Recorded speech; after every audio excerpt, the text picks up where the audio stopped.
We are, last year at our symposium, I mentioned that by the symposium 2021, we should be up and operational with our digesters.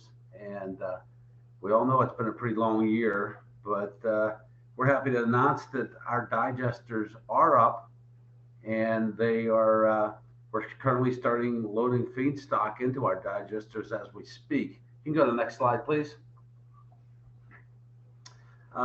As you can see, we actually started with two of our cities already. On February 1st, we implemented the collection of food waste mixed with the green waste in the green waste bins with the city of Escondido and the city of El Cajon. The slide you're looking at here just shows some of our cities, and it doesn't include some of our other cities, which are Coronado, Imperial Beach, National City, Lemon Grove, and La Mesa, which will also be implemented throughout the next several months.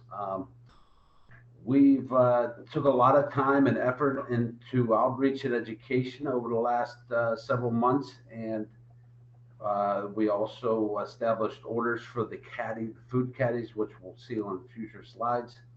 And we've also developed a team of employees to reach out to the commercial communities where we're seeing a lot of the feedstock out there that we can collect and digest and basically place into a digester. Can you go to the next slide? Next slide, please. That picture you're looking at is basically what our facility looks like right here in Escondido. We consider ourselves a very good neighbor in the community. These digesters, it just looks like a commercial building that is very clean, presentable, and so we know we are good neighbors here. We have a footprint for 4 digesters, but we currently have 2. The ones to the right side of the slide are the ones that are up and operational. Between those 2 digesters, we're looking at capturing and processing 93,000 tons of food and green waste annually. What we're going to do there is we're going to capture the methane. The methane is going to be cleaned, and then it's going to be pumped back into the grid to be utilized as energy. The digestate that comes out of the digesters is also very clean material that's going to be utilized in a compost process. So it's not going to landfill. It's going to be used in composting, and we're looking forward to that as well. Also, we will be generating some water from that, and the water captured in the process will be utilized in land application. And there's actually a very big demand for that water. Next slide, please. This is an actual picture of a few months ago of the facility. You can see the 2 digesters there on the right, and then the building behind the digesters is where we will bring the material in, prep it for process the material, and prep it for feedstock to the digesters. One of the other things we have, which is actually a very big benefit to us for commercial accounts like grocery stores and other places like that, that there might be some packaging, and we have a depackager as part of our process. So when the material comes in, especially from those commercial accounts, we have the ability to depackage the material and remove the packaging from all the material. Then it is placed in a digester.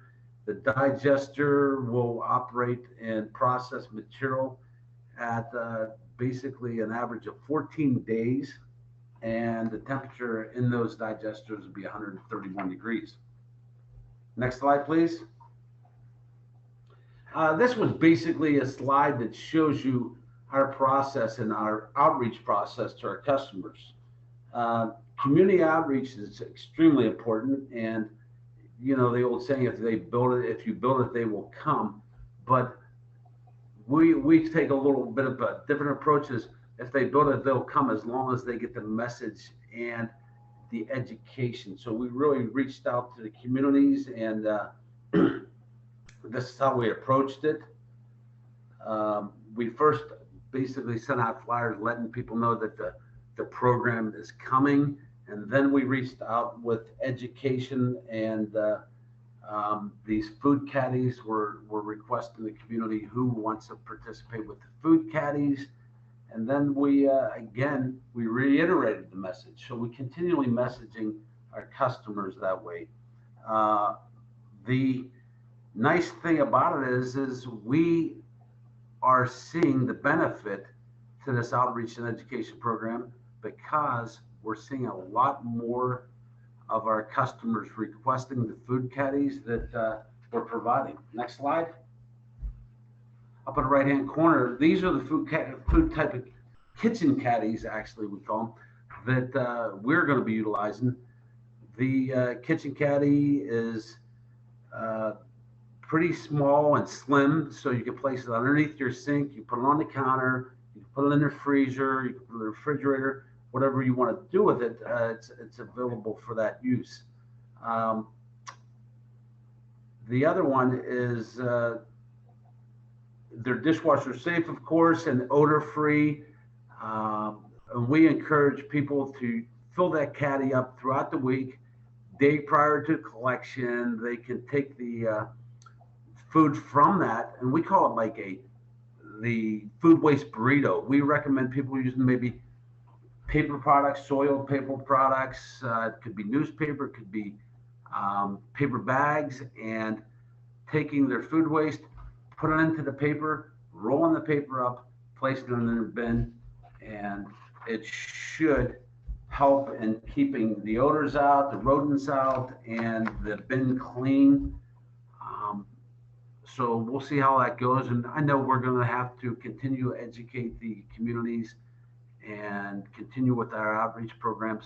But so far, we're very happy with how it's been received. Next slide. And these are some of the information we provided to our customers. You keep the container in a convenient location while cooking. It's right. If it's right in front of you, you can utilize it, and you will utilize it.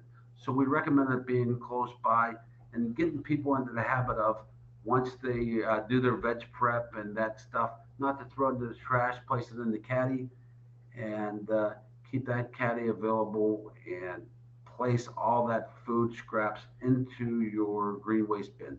Next slide.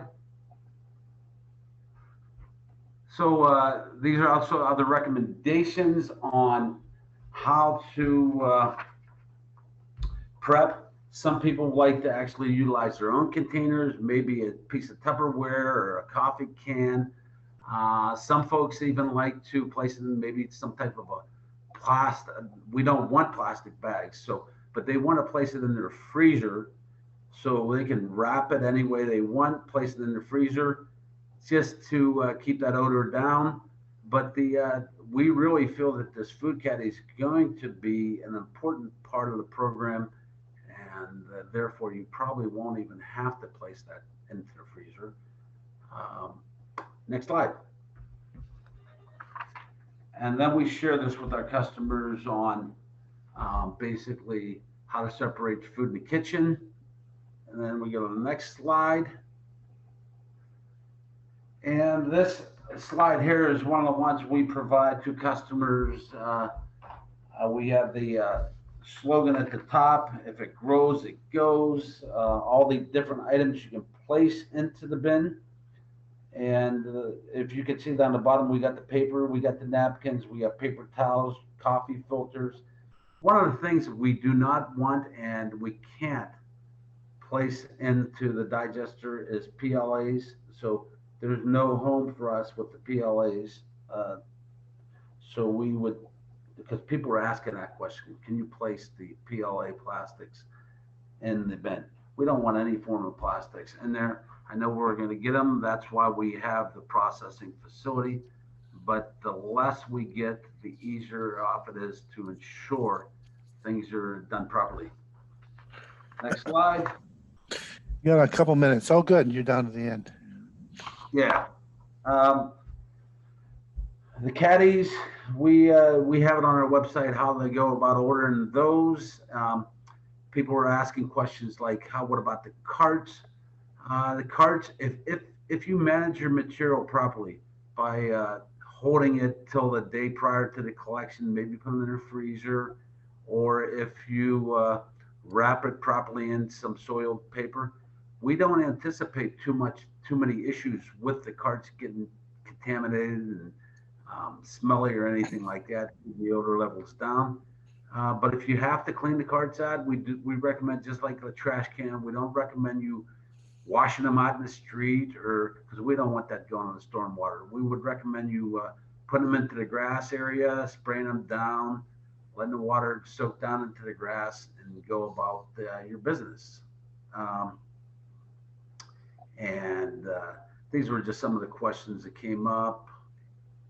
That's it for that slide.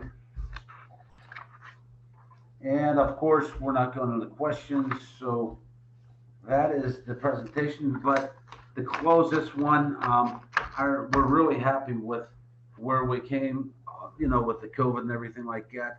We really never got set back. We forged forward, and we're up and running and looking forward to providing services throughout San Diego County to help on the road to zero waste, like we say in this slide.